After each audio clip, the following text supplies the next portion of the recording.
My great-grandmother came to the Cutler area, which later became Mitchell Drive, and built a house and planted a grove in the year 1896.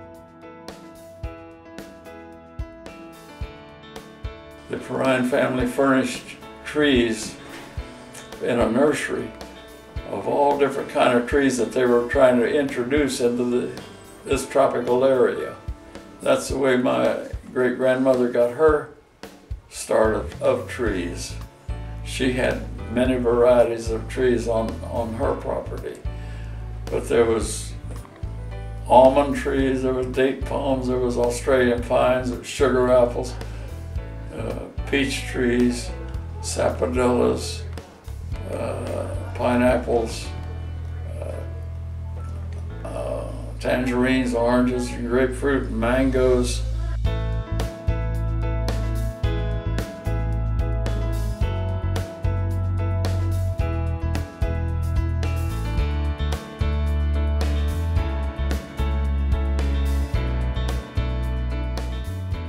$1,200, I think, really and that is. included 40 acres of glade land, 15 acres of highland had the grove on it, and 40 acres of glade land that grow row crops like tomatoes, beans, potatoes.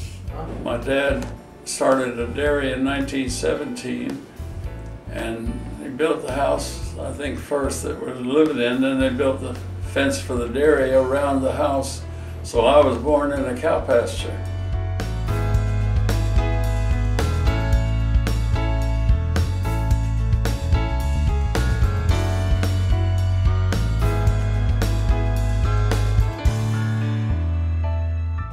I walked from the school to US 1, what's now US 1, and hitchhiked home. And how much traffic was on US 1? Oh, there was a car once in a while.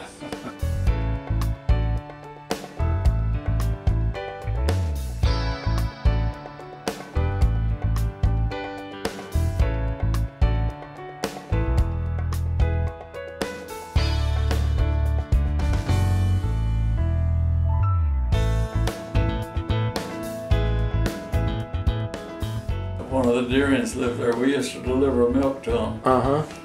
I went with a milk truck when I rode on the milk truck when I wasn't in school. That was prohibited property to be on. We used to swim off of that wood dock. There was a diving board. I can remember my dad diving off of that diving board. Uh-huh. And I was like 6, 7, 8 years old. At one time, Cutler and Miami were almost the same size. Mm-hmm. They had church, they had school, they had a store, they had buildings. When the railroad came through in 1904, most of Cutler moved to Perrine. Up until then, they went to Miami with mule and wagon. My grandparents and great-grandparents, if they needed anything from Miami, they'd go every 2 or 3 weeks. They'd go make a trip to Miami and for supplies. Chapman Field was an air base during World War I, and they went out of there. Then they came back in the late 20s.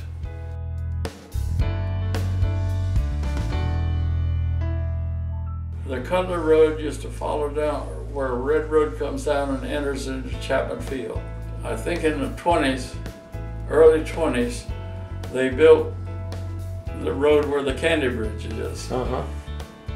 And then during the war, they built the road where it is now.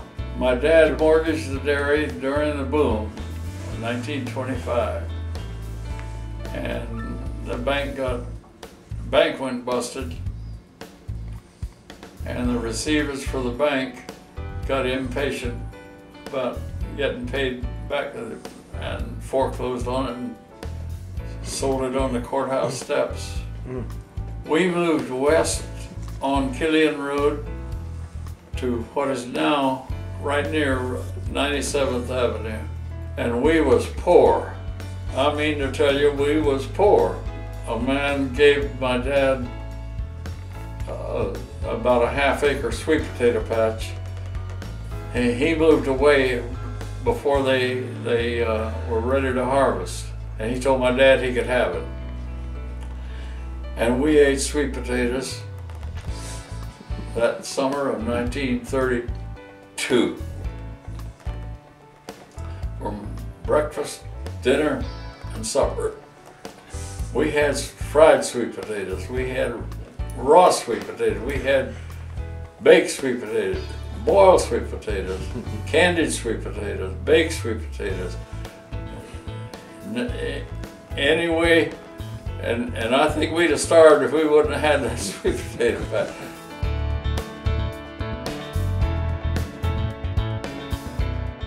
I remember my dad used to put me on that bridge on Red Road to watch and see if the wildcat that they were chasing come across the bridge. If he come across the bridge, I was supposed to holler and let him know that he crossed the bridge.